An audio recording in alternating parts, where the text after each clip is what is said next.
From every corner of the earth sits glorious architecture.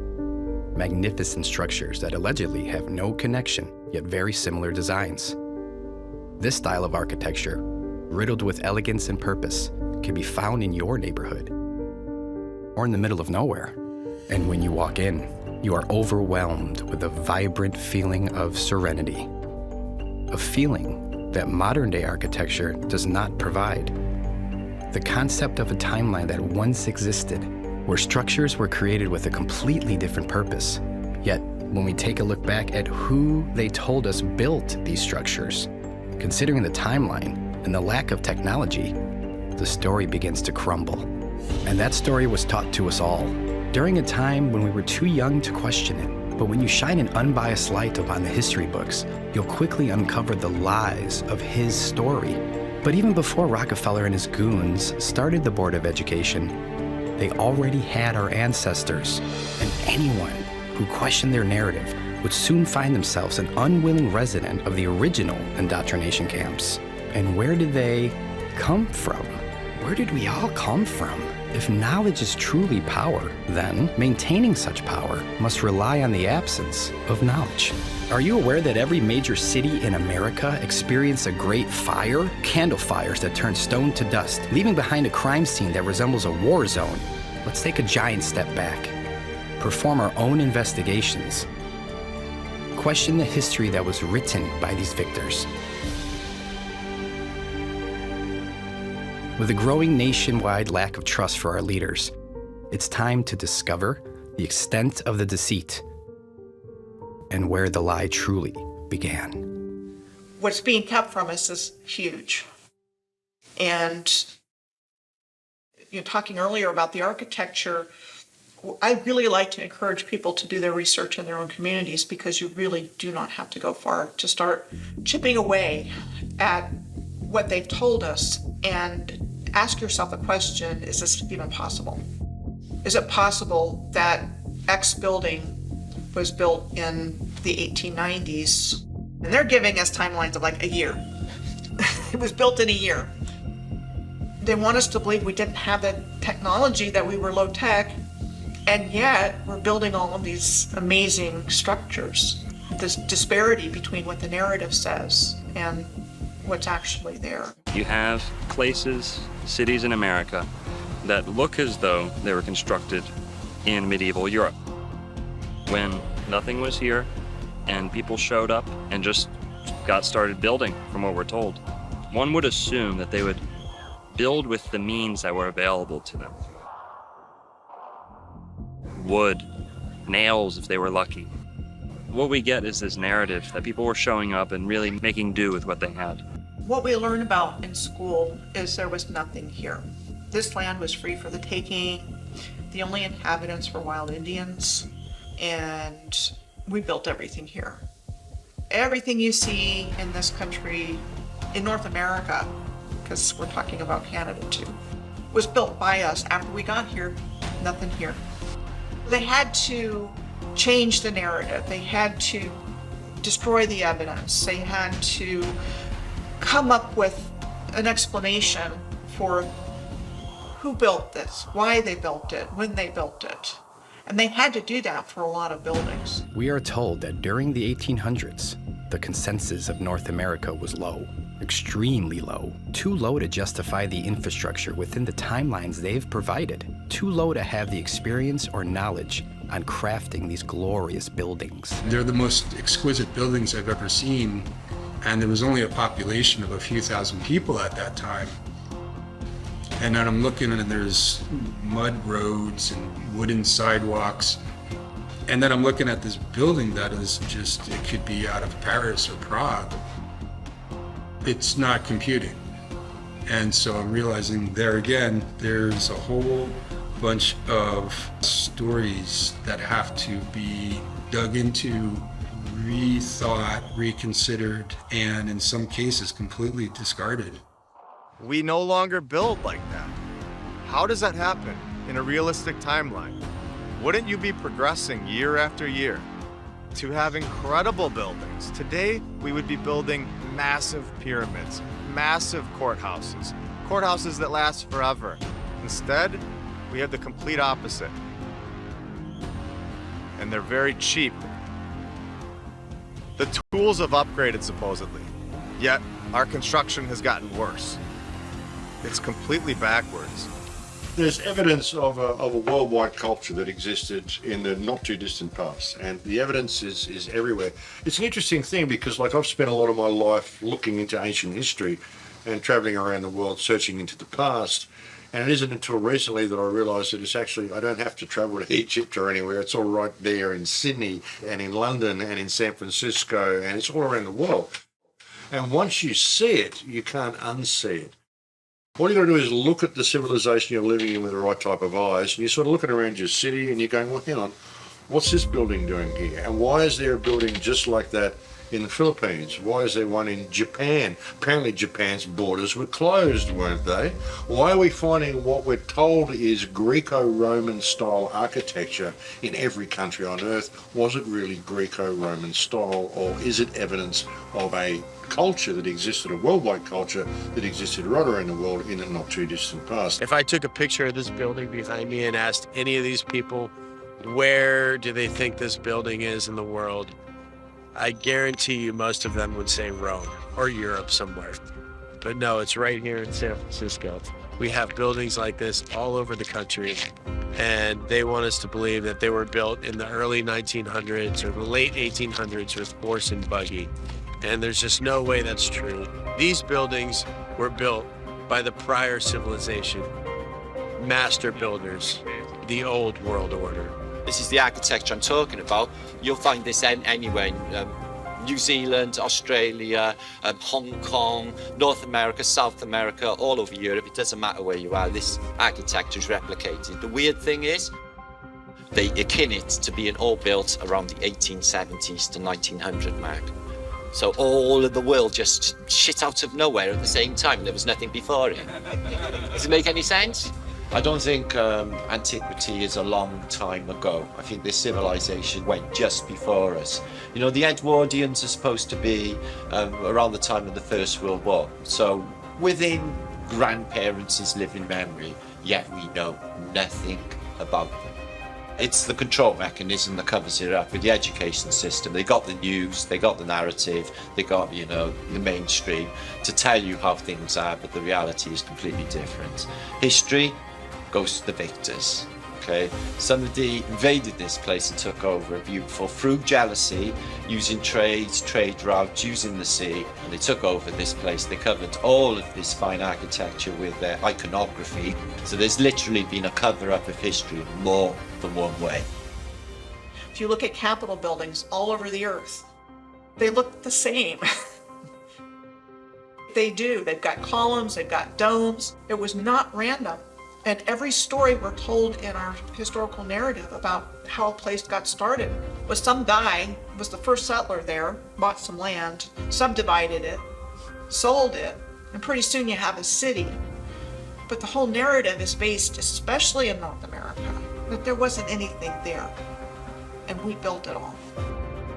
You could look at it, the whole building was a work of art. So there was obviously some pride that went behind that. It wasn't just about making money and throwing shit up as fast as you could. It was about building with a purpose, and that there was symbolism behind these things. They built them to last. They built them with a certain level of artistry and attention to detail and customization. You see, now you'll go through a neighborhood and every home looks the same. This neighborhood, perfect example. But everything had its own identity, and it was steeped in customization and ornate attention to detail. We don't get that now. You don't get that now. Even when you look at the beauty of the buildings from that Tartarian era, if people were actually paying for labour, and you had to get carpenters in there, no, you'd never build buildings like that if you were working by an hourly rate. You'd just be getting it functional. People used to build that stuff because they love to build, because beauty is actually a function. Beauty is actually a function of a creation. When you're living in a world of beauty, your soul is expanding. expands and it's expansive. You can create. You can become all that you can be. And if you can become all that you can be, you sure as hell don't need rulers. So that's why they don't want you to know about any of this sort of stuff. No, we're at the pinnacle of our civilization now. This is the best it gets. The best we've ever done. Look at the quality of these walls. Hey, fuck that Gothic shit. Look at this.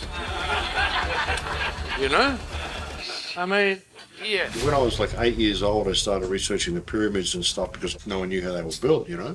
So I started looking into ancient history. And as I said, I'd spent most of my life traveling around the world looking at all these ancient sites, and then suddenly you see this civilization that's right there under your nose. It's been there the whole time in all of our Western cities. They covered everything up. It wasn't just inserting the Dark Ages, they changed everything. So when we start even trying to piece it together through the history that they've given us, how do we know any of these places are even the names that we're told they are? How do we know any of these things? How do we know any of the history is true? Because it's not they just put it all together and just shuffle the deck and throw it out to a bunch of countries and name them whatever they want. So it's become extraordinarily difficult to try to trace it through any mainstream history records. All we've got to really go on is the architecture itself. It wasn't thousands of years ago, it was just hundreds of years ago. Even if you go down to South America and look at some of the temples down there, the edges on them, the beveling on them, this is only a few hundred years old. This is not old ancient structures. These are new walls. I've gone there and looked at them myself. You know, nothing is what they tell us. You know, everything is a lie. It's just how big the lie is. You know, and the bigger the lie is, the easier it is for people to believe it. There's a lot of architecture in the world today on every continent of buildings that are much, much larger than you would think people of our height would build. And so I gave the example of the Supreme Court building in Washington, D.C. as being one of those buildings. The Basilica, the National Shrine at Catholic University in Washington is another example. A huge, huge building. Look at the Texas state capitol. It's incredible. You've got these pillars around the whole area. It's kind of the same thing as the Vatican. I do wonder about Iolani Palace. How old is it? And one thing to look at is it took them 2 years, from 1880 to 1882. How did they build that beautiful, beautiful building? Was that building here longer? Was it here before Captain Cook? There's no construction pictures and there's none of that stuff. So no power tools, horse and buggy. How is that even possible? When you have St. John's Cathedral in New York City, that's not a style of cathedral. That's the real McCoy. Could you imagine that being built today? I think that everybody would go crazy. They have no legitimacy whatsoever, except to trick us and convince us that they do.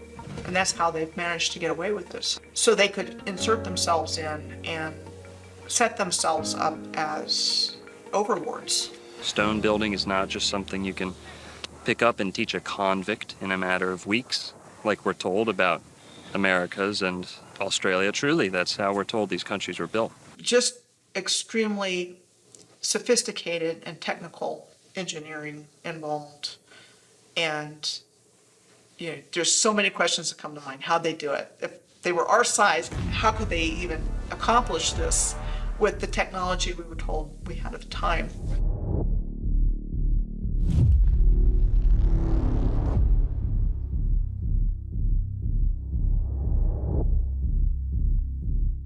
You'll find many of the banks, post offices, government centers, especially 100 years ago, were facilitated in these large, glorious stone structures.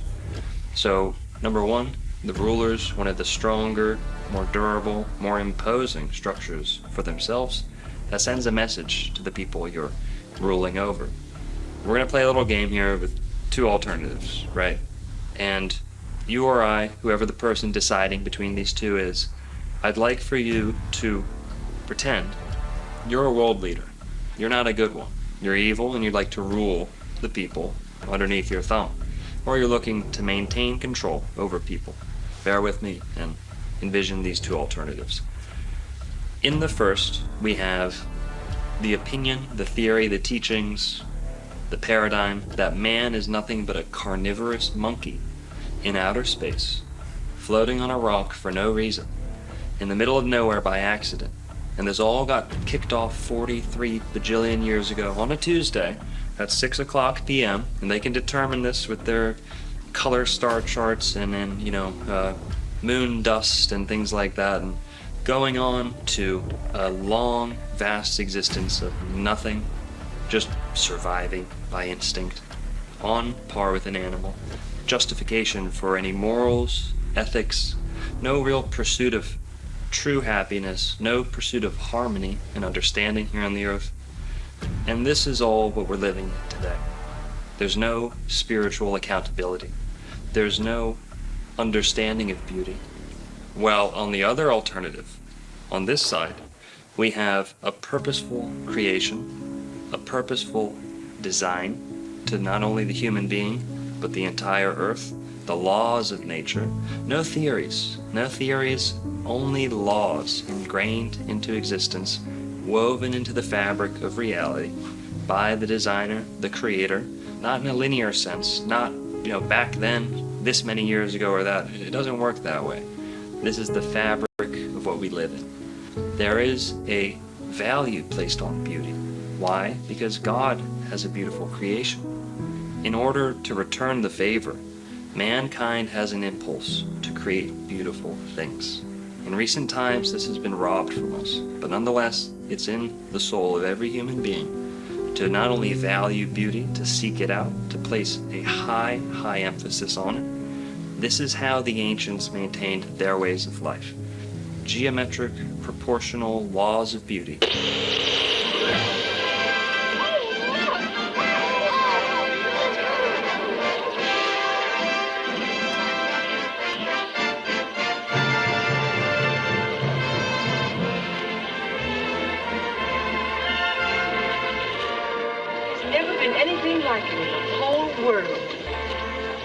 It's right in our own hometown.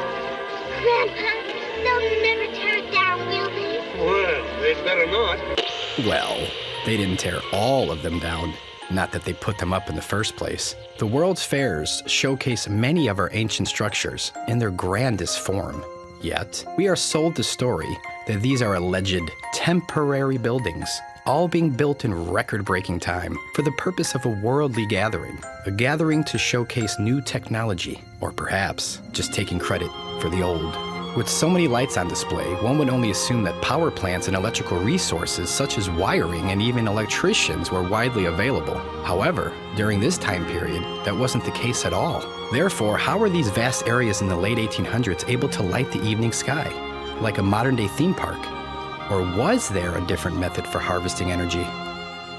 Now ask yourself, what part of these magnificent buildings look temporary? What part of these buildings look rushed? And most importantly, what part of these buildings look new? Or you can just believe these guys. With these World's Fairs, it was all brand new. This is what they tell us. It was meant to be temporary, so they used plaster of Paris and wood and all these other structures. And if you look at the pictures, that's not what you see. You see these massive masonry structures that look like what you see in Europe. They had these in places like Chicago, Omaha, Portland, Seattle, Guatemala. They had them in Tasmania, Georgia, Louisiana, Ohio, Canada. Each one of these fairs, each one was built in 2 years or less. Each one was magically populated by millions of people that came from all over the realm to participate in this event. They started with the Crystal Palace exposition in 1851. So what they tell us in 9 months, from the moment they conceived of it to when it was built, it was 9 months of getting it all together in this gigantic plate glass structure with fountains and trains and all the bells and whistles. Now, supposedly, they moved that entire structure to a different location in London in 1854, and that in the 1930s, that burned down. So, show pictures of this Crystal Palace structure, which is massive, and all the things that are there. Oh, we have to move that, no problem. Oops, it burned down, which is typically what happened to a lot of these World's Fair structures. If you could erase it from history, people don't see it as a potential future. And I think that in itself is, for me, the moral of hiding history, about hiding the old world. It just doesn't make logical sense to me to build something so grand and then just destroy it. Really, those was an excuse to take existing infrastructure, build some little bullshit around it, and then when you're finished with your so-called fair, it gives you an excuse to tear everything down and nobody questions you. They might have built a couple of these buildings, and you can actually tell the buildings that they built because they look like dog shit. Now, we have buildings that can hold 10,000 people, huge, giant buildings that look like they were made for a larger race of people. Where they say they built it in 2 years, 600 acres, which is, I think, something like 27 million square feet. It's absolutely insane, the amount of architecture they say they built in 2 years. As an architect and somebody who's been building my entire life, designing houses and buildings for 20 years or so, the time frames that they allow for just the planning, the idea that that could just be planned out in 2 years begs credulity. They had these ornate buildings with all kind of moving sidewalks and crazy technology. They had ill things with so many lights, electricity, when electricity was supposed to be a new thing and all of that. They had shit that was like something out of a dream, bro. Well, these are the expositions. They were fully electrified. You know, some of these examples, they're electrified before electric was a thing. You know, the first electrified city was supposed to be Buffalo. First electrified building was supposed to be J.P. Morgan's in New York, all attributed to Edison. But these things, you know, some of them 1890s, fully electric, and it would have been free energy. They didn't have massive plants to generate electricity. The first one in America was in 1876, and that was the Centennial World's Fair in Philadelphia. The one in 1901 in Buffalo was a major one. The 1904 in St. Louis was Louisiana Purchase, and then the Lewis and Clark was in Portland the following year. If you define the word exposition, it's telling a story. It's setting the stage, the narration. So these World's Fairs were used as, this is the narrative that we want people to believe and go home with. The World Fairs served to get people with the new program. They said, trains, incubator babies, this is the new norm. Fast forwarding people into the modern industrial age. Everyone's wearing the same beaver hats. Everyone's wearing the same three-piece suit. You know, it seemed like individuality had ceased to exist. The World's Fairs served the purpose of indoctrinating. The World Columbian Exposition was one of the most superb. In Chicago, Illinois, formerly known as Chilaga, had some of the most beautiful stone masonry in the world. The area was nicknamed the White City, as each building was strategically painted bright white in an attempt to hide the inevitable aging of the structural entity. The mainstream narrative would lead you to believe that these megastructures were designed by the most educated and experienced architects. Right? The architect, he didn't have any formal training. What on earth would give you that idea?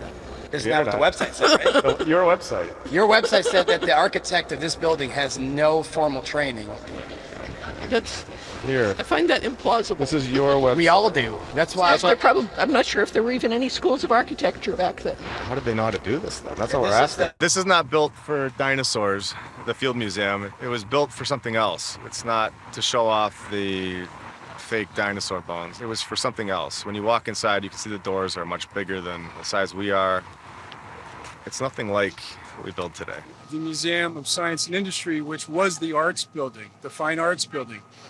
And they make the argument that that was a temporary building like all the others, and the public liked it so much that they rallied to save it. So what they did is they went and rebuilt it out of granite and marble and copper and all the permanent materials that we see now. I think these are children's stories that they give us.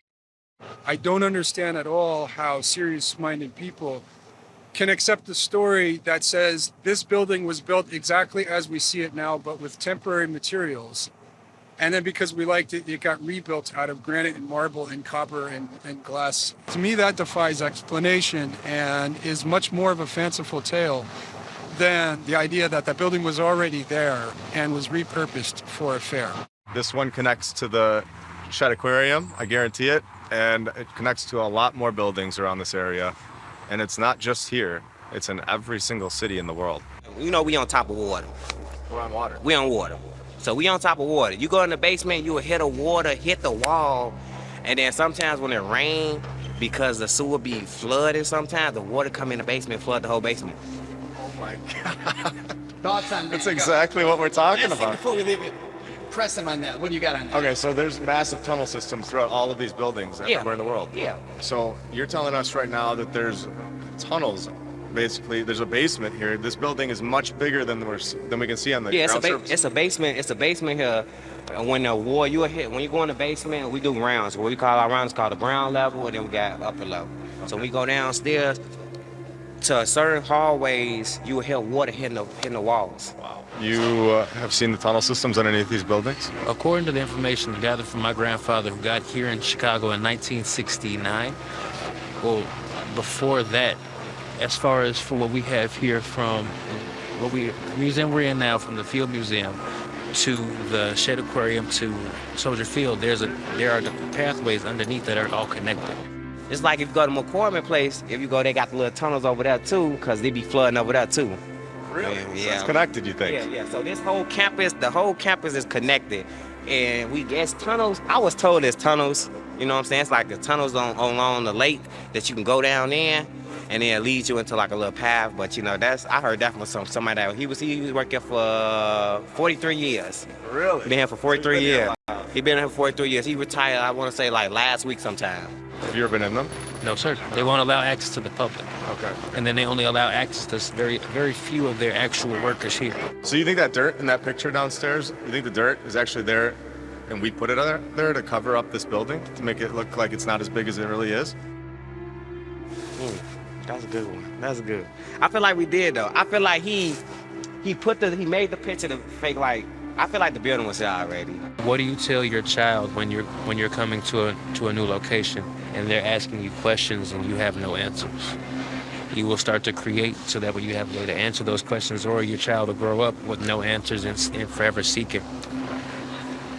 So now we're here to give answers. There you go. When they say that these buildings were temporary, what they're basically suggesting is that it's a full-scale model.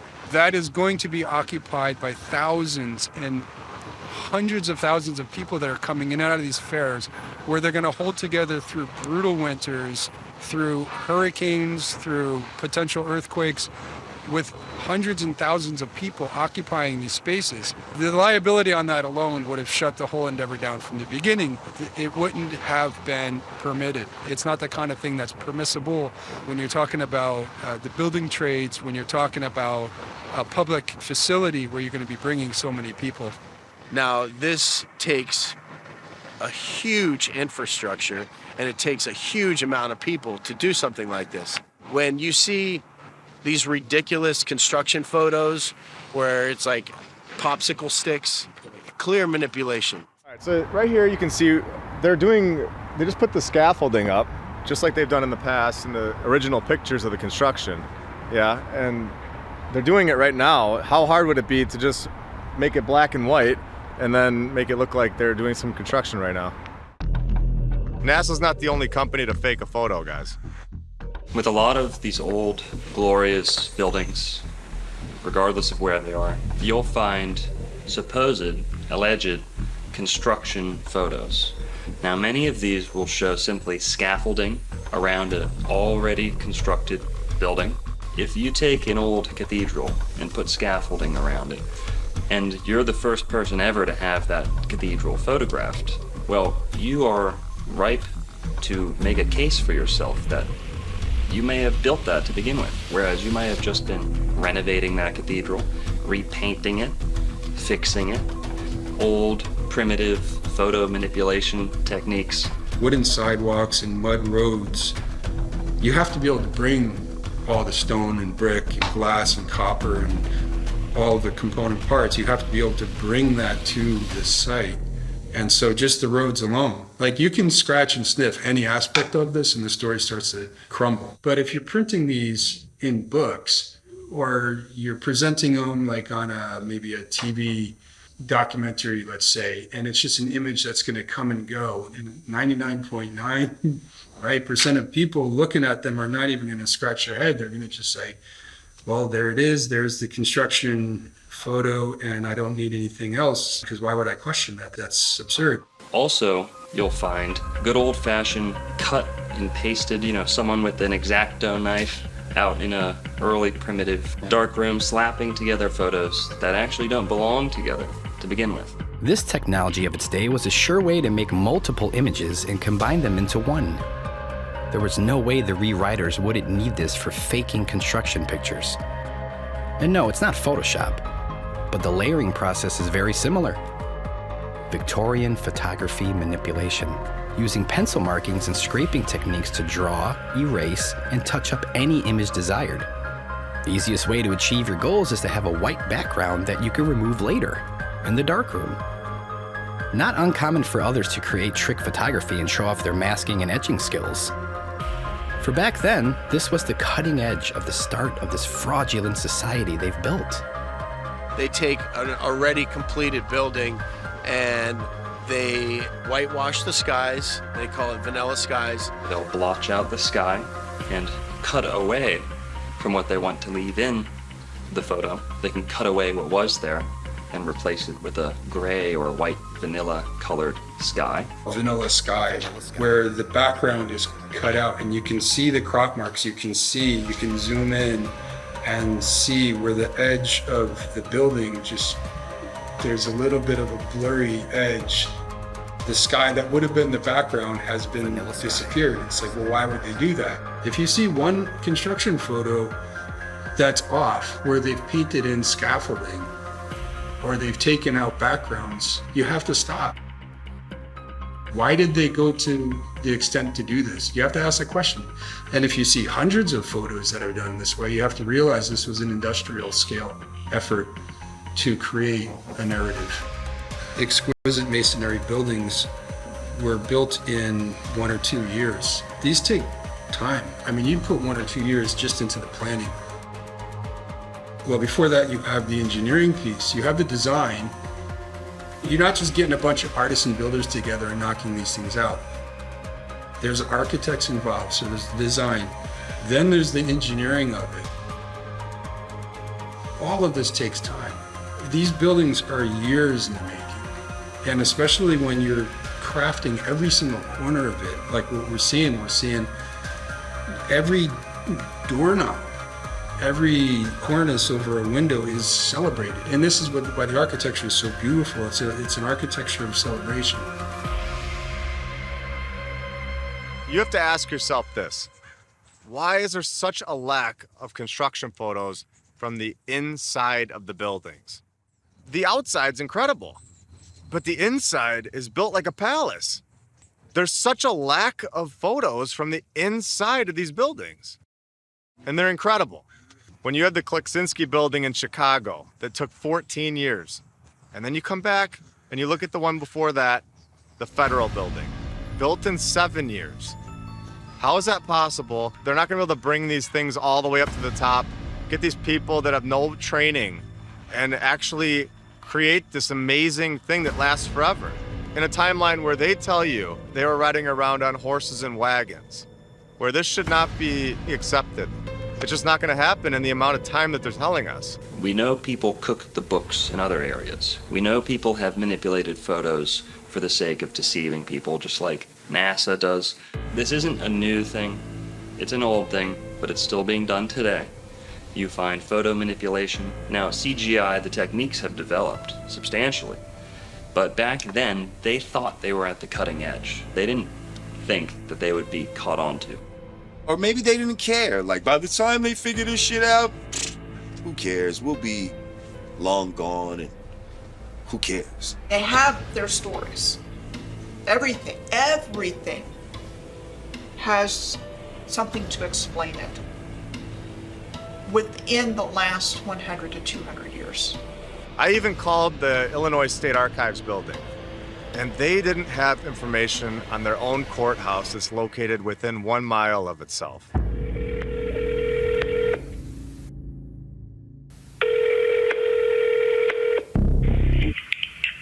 Illinois State Archives, how may I help you? Hey, I was just transferred to you because I was looking at the Supreme Court when it was built, and I was just trying to find like records on it, and it said it was saying like on their website it was saying that it was built in like a year. So I was just trying to figure out if that was true or not. I would have you tried contacting the Supreme Court? Yeah, and they sent me over to you guys. Okay. I don't know what we would have on the building itself. Let me look here. Yeah, it was saying on their website that it was the keys were given over on February 4th, 1908, but 1908 they also said that they were moving out of the old state capitol building. So I don't know, 2 months, it doesn't sound right. Yeah, that sounds kind of odd. Let's see here. I don't know if we have anything on the building itself. The stories that we've been told are basically just that. They're stories that we're repeating over and over, and we're just regurgitating what they've been telling us. You could either choose to believe it, or you could choose to research and see the truth, that these are buildings from the past civilization. I'm standing in front of the sunken ship parking garage, which is in the exact spot as the Occidental building. Now, the Occidental building was built supposedly in 1882 and was destroyed in the Great Fire. That was a giant masonry, massive 3-4 thick wall of just solid brick and stone that was somehow burned down in a fire. So this is what the modern era rolled out for us. We have the sunken ship parking garage, which is just kind of a thumb in the nose of this world that we're living in now. Yeah, salt in the wound, but I think it's just good that we remember the past and know what used to be there and the glory of the old world as it was. On a lot of these old glorious structures, you'll start seeing old cheap banners, signs just kind of get slapped on to these old glorious stone buildings. They simply don't fit together. These buildings were not intended to become money-driven establishments, and those they kept turned into such. It's funny that we never hear through the passing down of generations stories regarding any of the difficulties a nation would face building a magnitude of stone and brick palaces. Why are none of our grandparents or great-grandparents ever speaking highly of these buildings? If they were truly built in the early 1900s, do you think one of our grandparents would have been like, yeah, I was at the site and I'm so proud of building that? Or my friend, I knew somebody and he was over there building that building? Not one time. Does that sound odd? In order to build some of these buildings in a year, you'd have to have hundreds of people, like daily, sleeping there. You'd have to have people with houses located on site because they got their horse and their wagon. Are they traveling home at night? Where are these horses staying during the day when they're building these buildings? And it just, the story doesn't add up. If it was really truly built, like they say, then there would be so much proof. And sorry, but saying that a photo wasn't available or hard to take back then, that's not gonna cut it. You've taken a photo before. Why couldn't you take another one? They transported all these materials from hundreds of miles away, and it got there perfectly. There was never an issue. It just isn't logically possible. As an architect of 20 years, I have a pretty good understanding of how materials react to the elements over time. Modern infrastructure of Seattle is at best 140 years old. There's no room in that narrative for a building to be showing the type of weathering that we're seeing beyond. So just to me, that one building alone is further evidence that this city was here for a long time. To me, it's been there for centuries. I would give this building 300 years. I like to look at a building as telling its own story. I'd like to say that stones don't lie. Stones are always going to tell you the truth. And if you look at it through that lens and you let it tell its own story, then something else emerges entirely. There are blocks, stones used in some of the constructions of places like Machu Picchu, even St. Augustine, Florida, just sitting there, a hewn stone that no amount of men could have dragged. It would have taken something larger, something more technologically assisted. That is, of course, unless we're talking about people of substantial size. In many ancient books all over the world, they speak of giants that existed and alongside what we would call regular sized people now. People who were larger might have had an easier time hauling, hewing, placing, arranging stones of this size that we see in the megaliths of the Americas, that we see in the megaliths of the whole world, may have been the result of giants.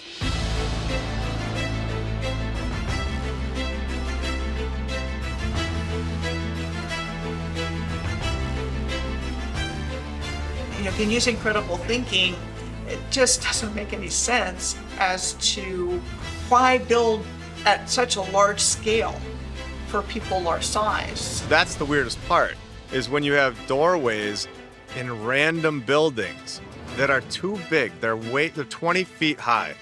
Why would you build a door frame that's 20 feet high for a population that is so small? Why would a regular sized human, not just why, but how would a regular sized human make something so massive?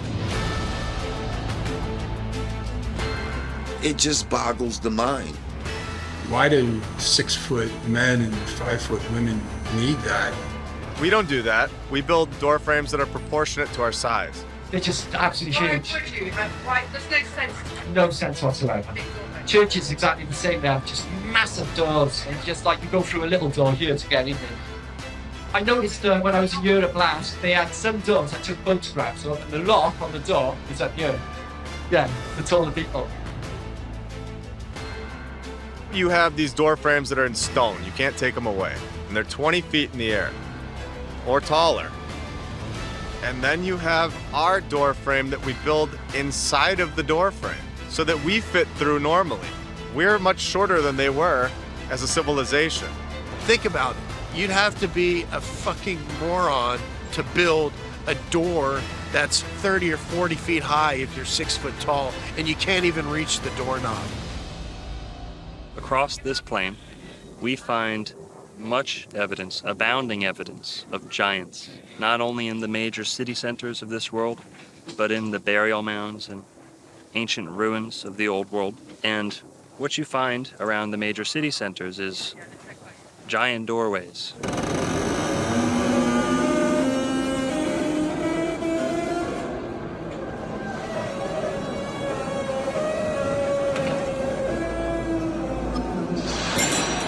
We had giant books. We had giant helmets. We had giant knives, giant samurai swords, giant rifles. We had giant shoes. We had giant crowns. We had giant typewriters, giant bells. Giant this and that, things that don't seem suited for the average sized person, even on the taller side.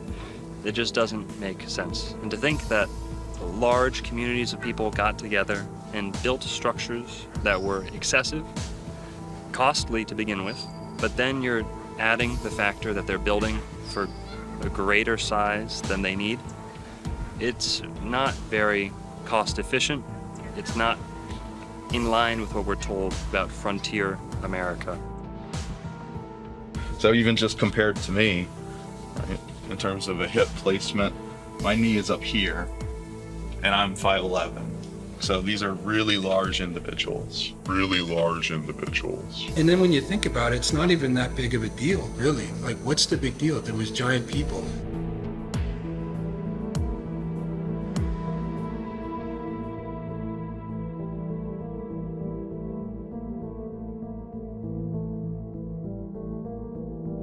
I mean, I've seen some of the unearthings of skeletons of giants and all this type of shit. Like, and what's so funny is, you know, people will dismiss giants even though there's a myriad of evidence to, it, at the very least, suggest that they existed, right? But there's nothing that would even suggest that dinosaurs fucking existed. And y'all motherfuckers believe in them, okay? If you were to find giant bones like that. Oh, give me that. That's yeah. That's the femur of a velociraptor. Get the fuck out of here. This is bullshit. The Smithsonian Institute has the bones. They've found this at Cahokia. And there are articles saying that they took these bones from St. Louis area and put them in the Smithsonian Institute. They're not telling us that they have them, when really we know they're either in the basement or they destroyed them or threw them away. There's so many news articles from the 1800s and the early 1900s of them destroying or disposing of these bones into the ocean. They had to cover it up. There's no room for giants in their new world, and they have to lie to us about it. They had to write the storybooks telling us that we came from monkeys. I think everything was bigger. I think everything was much bigger. I think there was more oxygen in the air. The trees were much bigger. The places were much bigger. They were better. They had all the technology. These people may have left or may have been killed off. My opinion is that they went for more land. I don't think they're allowed to be here. I think this is all an operation to repopulate this place and to be controlled by the leaders, so-called leaders. If you go back to the biblical scriptures, when the Nephilim came about from the fallen angels breeding with the daughters of men, they bore giants. It's in black and white, it tells you. Yeah. There's plenty of evidence physically we had a race of giants. We are not that race. We are a different race. Yeah. We are a different set of people. I think we were cohabiting. I think they were doing the same time. Most of them play basketball. Yeah, man. Well, that's it. They're in the Harlem Globetrotters undercover, aren't they? Talk of the Nephilim going into, having sex with regular people and creating some sort of mutants and all of this type of shit. Training Shaq's grandpa. Yeah. You're right. Big ass tall. Yao Ming's grandpa.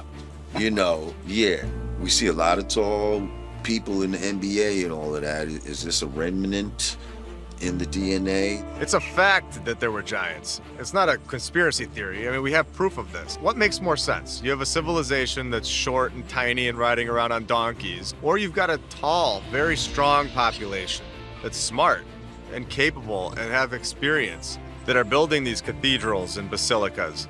The places that are built are massive. It's proportionate to their size.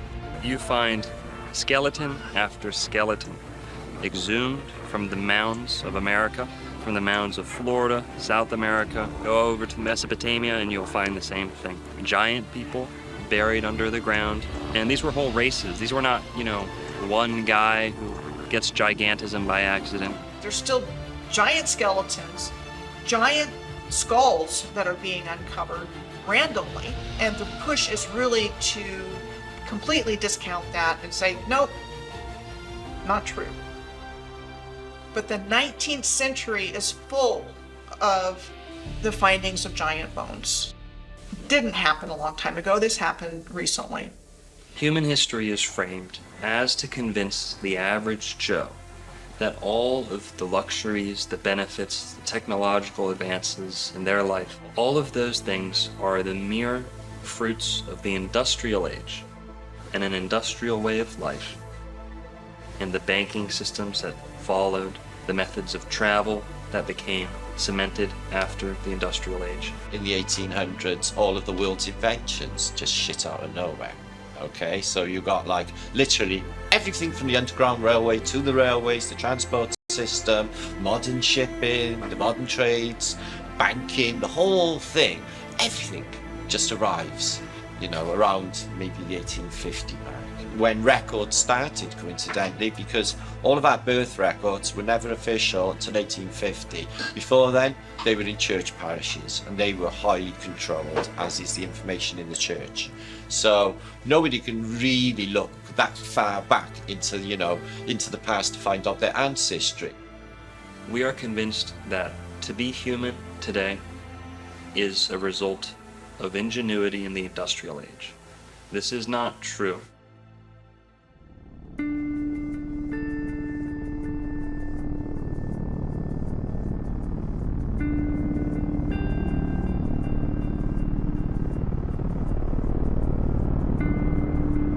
another element of history they've conveniently helped you forget about. A luxurious form of travel that was promptly removed from our skies. Airships are the oldest form of air travel. They're the most time-tested. Now, they've been taken out of circulation. A lot of people have the false impression, misconception that if you were traveling on an airship, you would be confined to the little cabins that were suspended from the bottom. You know, like the pilot's cockpit. You'd probably feel a little iffy about those coming down, being on the bottom of the ship. It's coming down, you look like you're gonna get smushed. Well, that big blimp is not just a balloon. In many, many airships of the old world, you had access into that large cavity of the blimp. And there were restaurants, there were bars, there were dance halls, things like this. This is all a matter of fact. Why would they build such a big thing and not put anything inside? So it's basically like a cruise, but a comfortable cruise where, you know, you're not sitting in the bottom part of the airship where they normally show you on a blimp. You're sitting in the airship.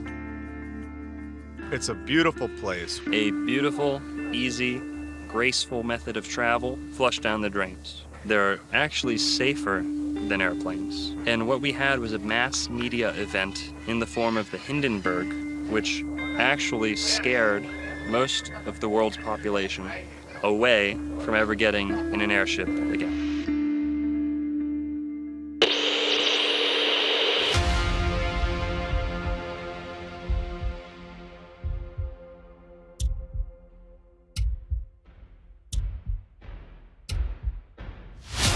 It's starting to rain again. The rain had slacked up a little bit. The back motors of the ship are just holding it just enough to keep it from... It's burst into flame. Get it started, It's right, and it's rising terrible. Oh my, get out of the way, please. It's bursting into flames, and it's falling on the mooring pads, and all the folks between it. This is terrible. This is one of the worst catastrophes in the world. Oh, it's like 400 or 500 feet into the sky, and it's a terrific crash, ladies and gentlemen. The smoke and the flames now, and the flame is crashing to the ground, not quite to the mooring mast. All the humanity and all the fans are just screaming around it. I can't talk to people. There's friends around there. I can't talk, ladies and gentlemen. Honest, it's just laying down massive smoking wreckage. And everybody can hardly breathe and talk and screaming. Lady, I'm sorry. I can hardly breathe. I'm going to step inside while I cannot see it. Charlie, that's terrible. I can't. Listen, folks, I'm going to have to stop for a minute because I've lost the voice. This is the worst thing I've ever witnessed. Oh no, can't do this. They're dangerous.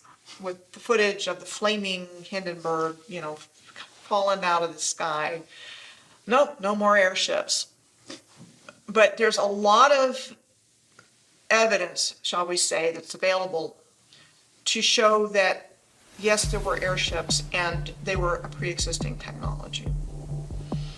And one of the ways that they get rid of things is to say, like, it's unsafe, safety hazard, we can't do this anymore. And I don't want to be flying in that again because there's just fire up in the air and there's no way I would ever travel in that again. So I'd rather pick to be in an airplane. Let's stick with our helicopters and our airplanes, and we're gonna can airships. What's a more tranquil form of travel? Airship or airplane? You can't tell me that everyone isn't terrified getting up on that tarmac and taking off on an airplane. On an airplane, you're stuck. You've got 60 to 100 people stuck on this little plane. You can't travel that far with the tanks that they have. With an airship, you can travel very far, and you can travel with a lot of people. You could take mass amounts of people to these other lands that are much further than we could ever imagine. The airships of Germany were touching down in Opelika, Florida for years. And Glenn Curtis, the man who opened up that Opelika airport, is a man embroiled in scandal So if anyone's telling lies here, it's those guys. Glenn Curtis was nicknamed fastest man alive for breaking top speed records on a motorcycle using gas engines. And he helped push gas as superior to steam and other techniques. He started slapping gas engines on airships too, and he helped get them off of other methods. Then he did the same thing with airplanes in direct competition with the Wright brothers. He tried to steal the Wright brothers' patents with the help of the Smithsonian. Towards the end, they started filling them with dirtier gas, trying to get them to be gas propelled. That was not the case. Many of these were steam. In some instances, just like a submarine. They can try and hide this from us a little bit, but you, the viewer, can go and look this up for yourself. The blimps were a lot more sophisticated than we're told. And going back to the comparison between airplane and blimp, they can literally and metaphorically bottleneck the costs of travel by only allowing so many people onto this tiny little tube that's traveling so fast, so dangerous. We'll let this go by. Speaking of modern day airplanes, You can only fit maybe a couple hundred onto an airplane when you could fit a couple thousand onto an airship. Number one, it's graceful, but number two, you can fit way more people. You can have way more facilities on that. It's like almost like a traveling city. So the airships provided something that airplanes don't. They were safer in terms of the speed of travel, the danger of landing somewhere you're not supposed to. To think, if your fear of flying is caused by open waters, in the case of an emergency, you would now have a way to safely dock on a boat. And a fear of landing could be comforted by a slow docking airship. Things like the Eiffel Tower, which we were told was built for a World's Fair, but there's Eiffel Towers everywhere. This will give you an opportunity for a balloon to come in to your city and moor up, and you get straight out, and it delivers you to the place where you want to be. Now, don't think this is beyond the bounds of possibility. They actually did it. Hindenburg used to couple up to the top of the Empire State Building. The doorway would come out, gantry would come out, and everyone would climb out of the Zeppelin into the Empire State Building. And they've done it in LA, in Chicago. These balloons were the transport of the day. Believe it or not, it was not uncommon for people to fly their airships straight into downtown New York City and to dock those airships in the steeples, in the finials, the towers, the spires of places like New York City, Chicago, major cities in Germany, England, you name it. Airships were docking. They would offload people into the tippy tops of buildings. I think that there was more than just airships. I think that the technology goes further than that. I think that these things were much more powerful, and I think that they went further than we can ever imagine, to lands that we're not told about. Behind the scenes, they are still making these, but we wouldn't have access for making our own. If you wanted to build an airship today, you can't, because NASA owns 99% of the helium. The tech back then was possibly even more than what we have now. There's videos in the 1930s, 1940s of hoverboards and portable scooters that ran off of electricity. They used to have self-parking cars. Right when photography was invented, you have these electric trolleys running wireless around cities.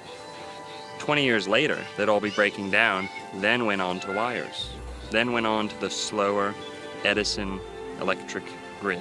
And remember that they have much, much more than what they're giving us. They are slowly giving us back the technology that was once here, that they found from the previous civilization. It's funny, right? Because they drop it back in doses, pretend like they're the heroes to reintroduce it. But meanwhile, that very thing that was designed to create freedom and creativity within humanity is now spun to be used for manipulation and control. But it's dropped in those doses where we just accept it, and the line gets pushed further and further and further, and people just sit back and they're just like, this is life.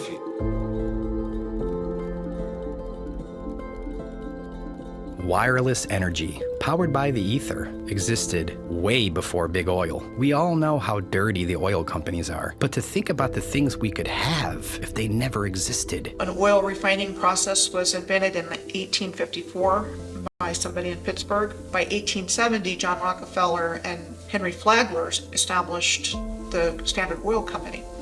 And so it was like they needed to get a replacement energy source as quickly as possible. And they got it from this mining of resources. Back in the 1800s, mainstream academia had 18 additional elements on the periodic table of elements, ether being one of those, right? And somewhere along the line, when Albert Einstein came out with his theory of relativity and started doing lectures across the country and the world, that anybody that spoke about ether at that time was completely, like, their reputation was destroyed. They lost their laboratories, they lost their teaching jobs, like what we saw in 2020. A lot of times they'll leave the breadcrumbs. A lot of times the truth is in plain sight. So with that, Benjamin Franklin sending up the key on the kite, that's essentially you, the average American, sending up their drone with a copper wire and harvesting electricity straight from the ether. I think that the ancients understood very well that the ether is real and that there's ways of channeling atmospheric energy, earth energy, and I think that they built their buildings with this in mind. If we had access to free energy, I mean, imagine if you could just walk into the forest anywhere you want and you could just put up a little device and a resonator and you could build yourself a castle and just do it, levitate stones and just create a kingdom. Well, that's not very good for Joe Biden. How's he going to tax you? How's FEMA going to work with you in that situation? And that's why it's so dangerous to them. That doesn't work when you're introducing an electric system that is dependent upon a power source, a bunch of wires, meters, and your output that you're having to pay for, where you become dependent on a system of scarcity. This old way of doing things was based upon a system of abundance and plenty, because there's no end of the energy that's all around us all the time. There's another way of doing things. We don't have to live in this way of constant crisis because of constant scarcity. We can break through it, and I think that we're on the verge of rediscovering this knowledge at a very curious time where the old system is actually falling apart. Everyone knew there was an ether. Most buildings were constructed in that manner until they came in and started destroying things and indoctrinating us. You go through and you start finding these correlations, you start finding how the free energy worked, what the power stations were, how all these places have got these certain buildings and fountains and certain copper top roofings and all the stuff for landing sites, for flying machines, and you start to see that all of this stuff is way too similar all around the world for there have not to been a single culture. Many times these towers held old world technologies, such as bells, which would send out resonant frequencies into the community beyond. So many photos of bells being rounded up all over Europe. We're living in a time where we're waking up to what we so recently had. The pipe organ is a healing machine. That's why it was integral to the construction of ancient Gothic cathedrals. The organ was the centerpiece of the church, of the cathedral. Now, around the building, up, down, around, beneath, you had pipes and essentially speakers blasting this music into the cathedral. They placed these beautiful organs under these stained glass windows, which were treated with lead and specific properties. And these, they work like car speakers. They augment the resonance and the sound out into the ether outside. So everyone outside in the community is invigorated, is on a higher state of consciousness, literally being the best they can. And you can see it in the pictures of these people in the day. Everyone is healthy. Anyone who's been around for a full volume, live, authentic pipe organ performance will tell you your bones rattle, your organs start to respond. your hairs on the back of your neck stand up. Walk into a well-made stone cathedral. Hear the pipe organ. Sit there and saturate in the healing frequencies yourself. Cathedrals are something beyond just a center for worship. They are healing machines. And the pipe organ of the cathedral is just one tiny little finger of this whole realm that we're talking about. You've got star forts, which I call a gateway topic because the same structure exists all over the earth, have been given to us as fortifications that were built for these different wars, which made them military targets. And so they have an excuse for why it was built in whatever location. And then they have an excuse for why it was destroyed. So in school, we learn about one fire. We learn about the Chicago Great Fire. In the case of the Great Chicago Fire, there was a lot of fanfare over Mrs. O'Leary's cow kicking over the lantern. The legend is that Mrs. O'Leary's cow in a barn kicked over a lantern and that caused the entire fire. And poor Mrs. O'Leary and her family had their lives ruined because of this. We only learn about Chicago. And I remember going to summer camp and we're sitting around the campfire and it's one dark night when we were all in bed. Bum, bum, bum. Old Miss O'Leary took a lantern to her shed, and when the cow kicked it over, she turned around and said, "There'll be a hot time in the old town tonight. Fire, fire, fire." And we would yell fire louder and louder with each verse, and we do this like 10 times to where it was echoing back to us across the lake. And now when I think about it, it's like how many kids growing up in America were singing this song about this stupid story.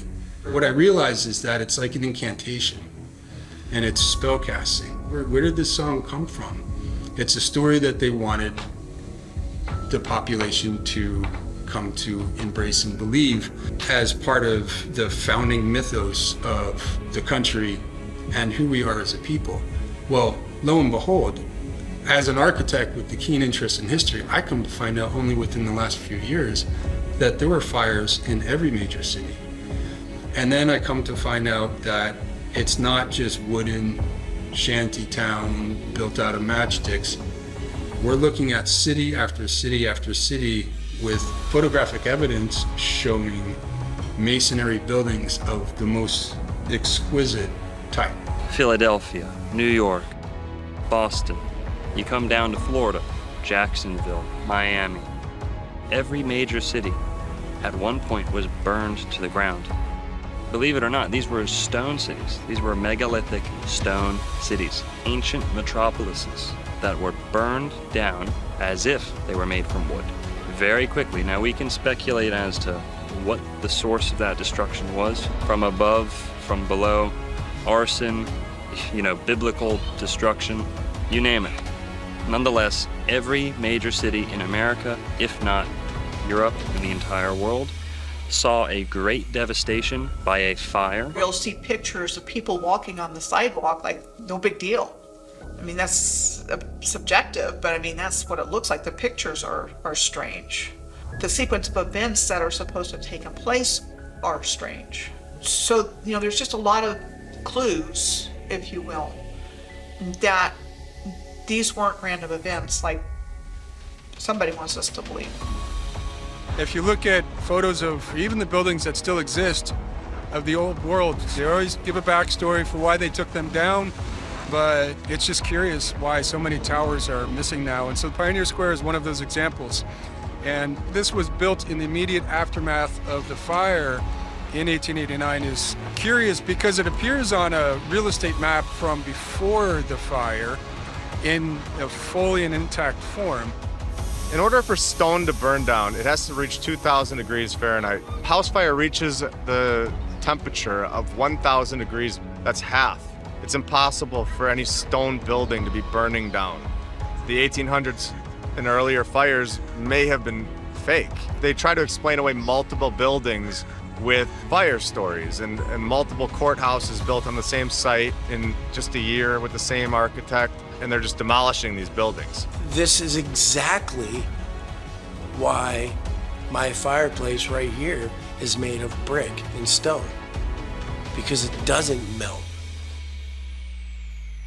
You got to be an idiot to think that these forest fires are going to be melting brick and stone. Use your head, guys. As they are busy dismantling it in the 3D reality that we experience, it was part of a program to dismantle the old world and shock us into an acceptance of basically the new world order. And that's why I wanted to speak to you today about the new world taking shape around us, about the prospects for a new world order now within our reach. It's the new order, Babylon banging down your door. The war pigs hungry for war. We rally the troops and raise the sword, once and for all. It's the new order, Babylon begging for your souls. They coming and they want control. Yeah, they coming. We burn their system to the floor, once and for all. Listen, it's time to wake the fuck up.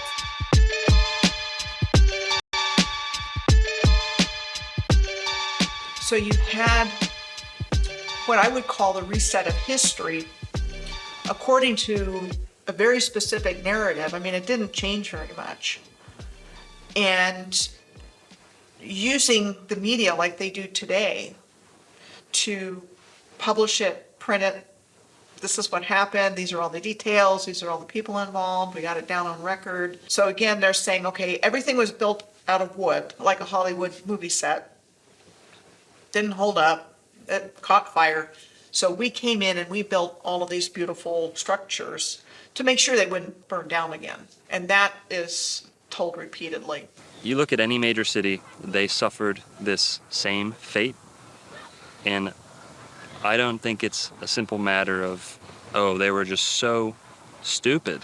They didn't know. They put candles all over the place and let their cities keep setting on fire. The stone courthouses, the stone banks, into smithereens. Now in Jacksonville, we actually had a fire where there are first-hand accounts of people who were escaping the fire, and once they thought they had escaped to a safe distance, were watching the fire, because that's what people used to do back then. It wasn't much of a fire department. They just said, well, it's burning, just time to take photos and watch. And what they actually did was they were sitting up on a hill watching Jacksonville burn. They said that things on their persons started spontaneously combusting. Pocket watches, buttons, things that were made of certain materials were combusting. This was happening back in the late 1800s, early 1900s. Cities would spontaneously combust with no sufficient cause, no suitable explanation. But they're in a covered carriage. What happens? Materials on their body are still spontaneously combusting, out of nowhere, sparking into flames. Now, how could that be the case if this is a local fire spreading to anything that it touches? These people were hundreds of yards away, if not more, from the fire. There weren't embers falling on them that they couldn't see, because like I said, they were already in the cab. So this is just one instance in Florida, and you can go look up your own city, the closest major city to you, and you'll find this same fate. You look at destruction from World War I, World War II, it looks exactly the same. So these weapons have been around for a long time. The biggest factor to 9/11 was the erasure of evidence. Erasing the evidence of the wrongdoings of the government, the financial institutions, you name it. You had evidence being destroyed. What do they call it? Jewish lightning? For lack of a better word, insurance fraud, destruction of evidence. Those two typically go hand in hand when we're talking about buildings falling down out of thin air.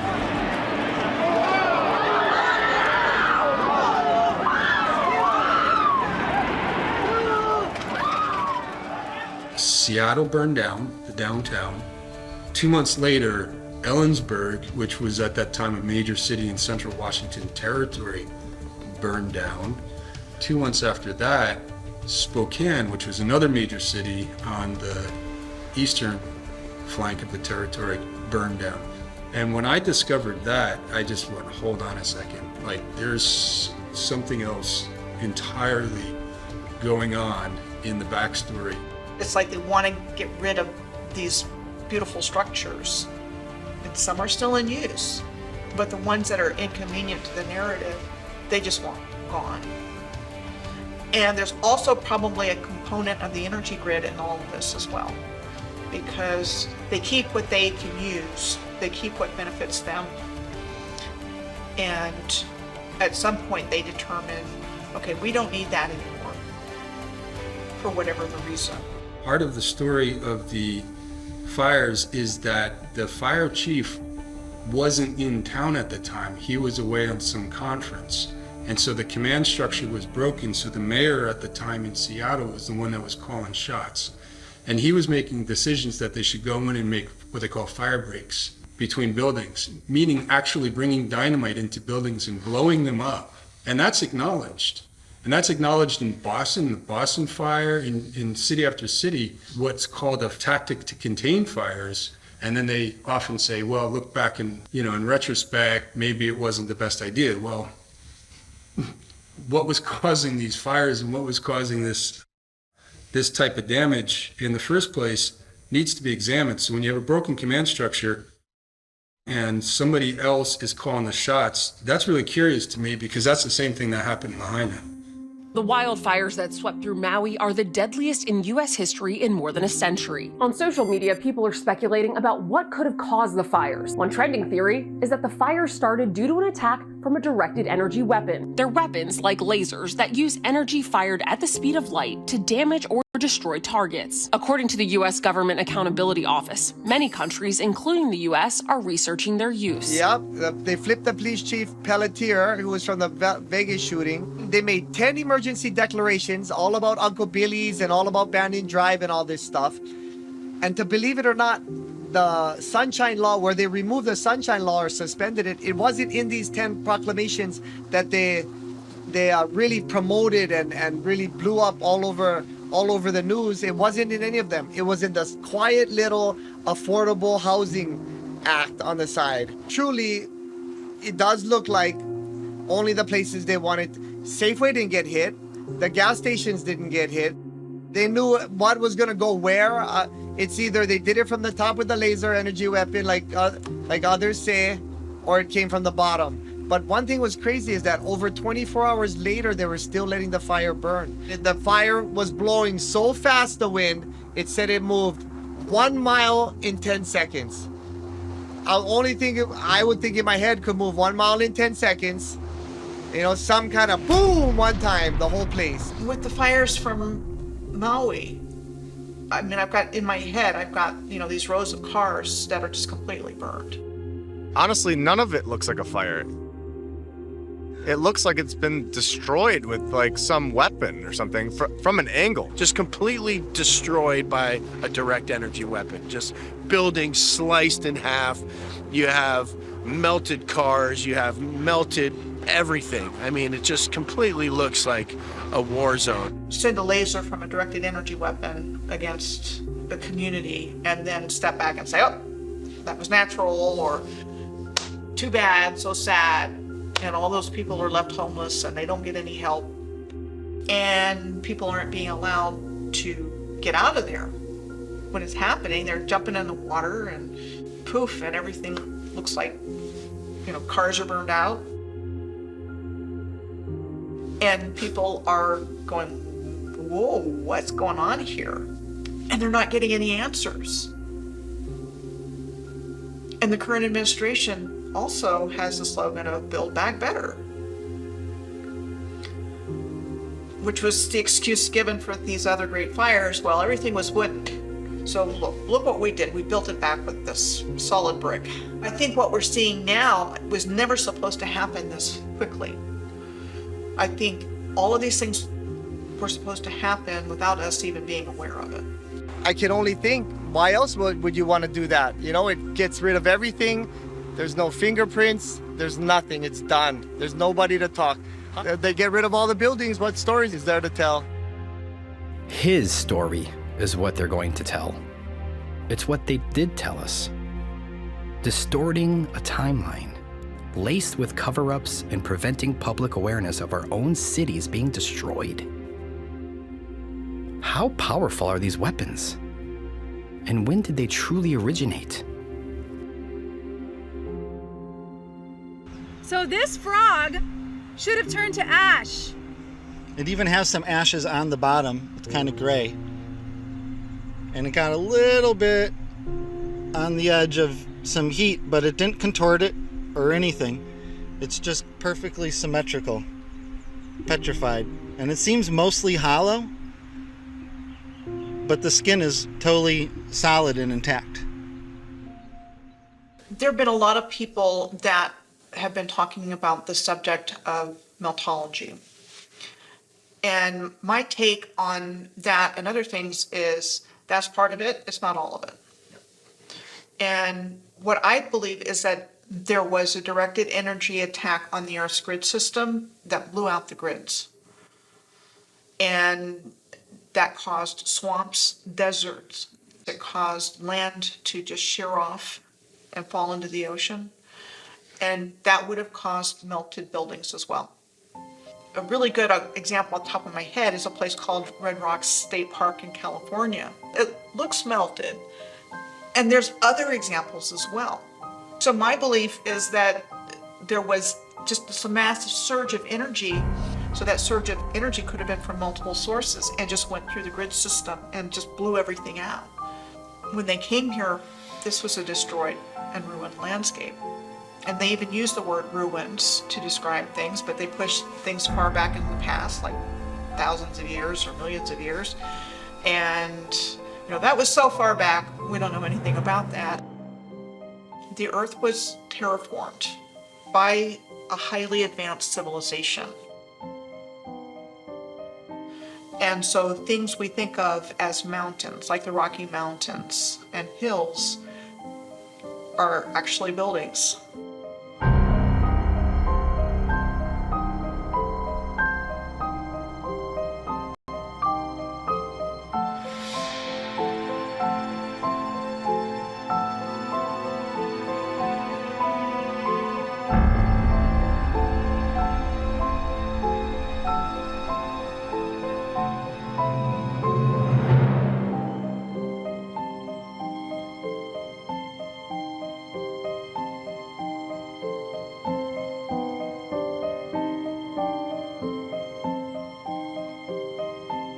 When you look at the city of San Francisco in the early 1870s, and not a soul around, vast emptiness with a fully intact city, and nothing's out of place except that there's no people. And so what it looks like to me is they went into a city that was already there.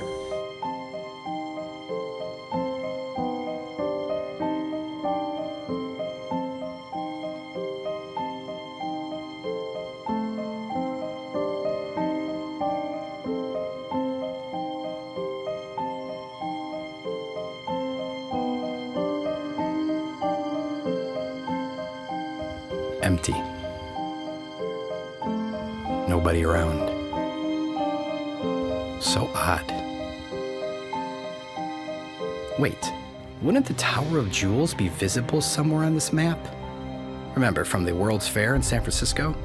It shouldn't be, because that was 37 years after this photograph was snapped. Oh, yes, of course. It looks like it's already there.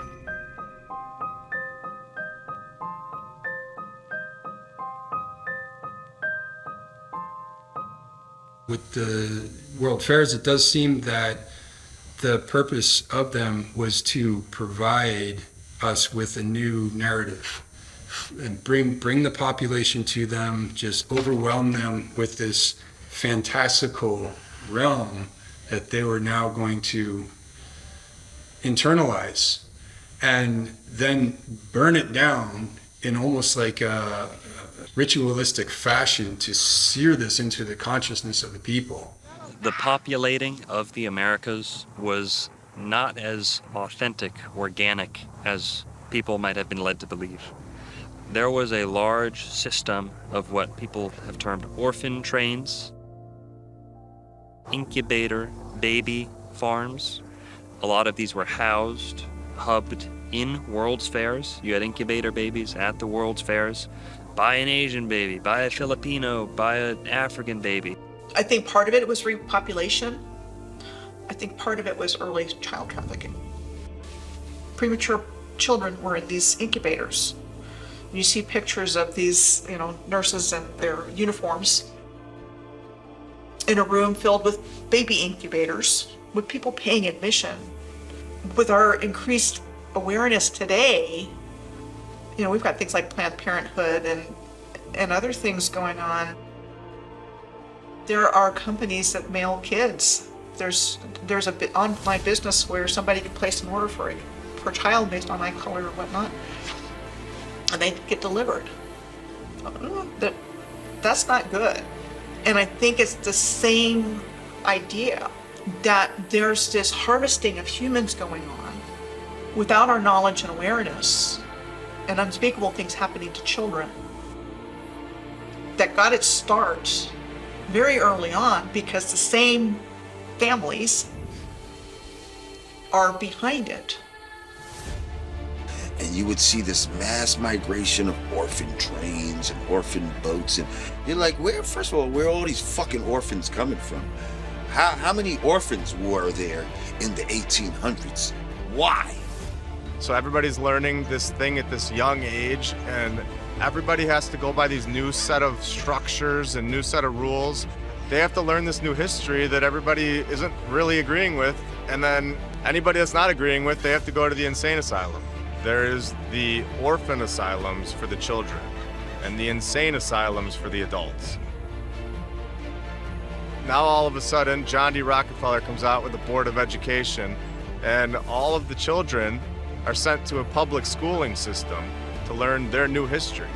What better way to trick a society than to take their children at a young age and teach them exactly what you want them to know? If people just realize that if you don't understand the past, you'll repeat it over and over again. And it prevents people from going to progress in the future. And us as a collective species, we have to get to the nitty-gritty of what really happened, what our true potential now is as a collective civilization. Because we can't rely on those people anymore.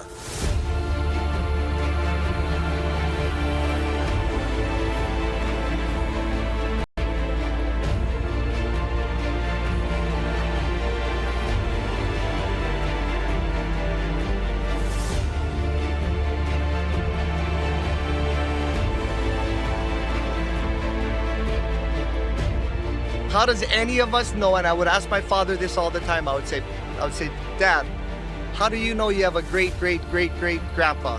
How do you know? None of us know. It's the truth, Those are things, and people can sit there and say, you guys are off your rockers talking about this stuff, but I mean, look who we're accepting the official story from. All I've ever known my whole life is that we don't know how we got here, and we don't know why, we don't know when. If Americans are sitting there one day and say, I don't know how I got here, I don't know why, and I don't know when, well, then you've been reset.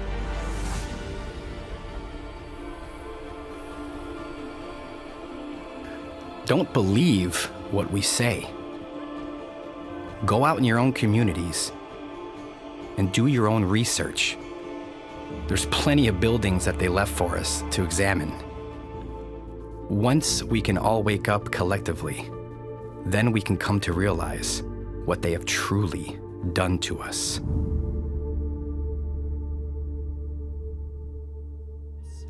Shout out Hibbler Productions. Check this old world order stuff out. Here you go. A true gem. Firm Fam 2024. Sift through the lies of indoctrination. Ancient civilization laid to wasting. More I scratch at the surface, more I'm facing. Hidden no world, advanced not cavemen. Free energy before the lies of the Masons. Flip the script and change the whole situation. American cities found not created. The tech of the giants, colossal creation. What lies had they hid from us in plain sight? The power of the ethos to feed them free light. Structures weren't built by horse and buggies. Huge slabs of stone, masterful, not ugly.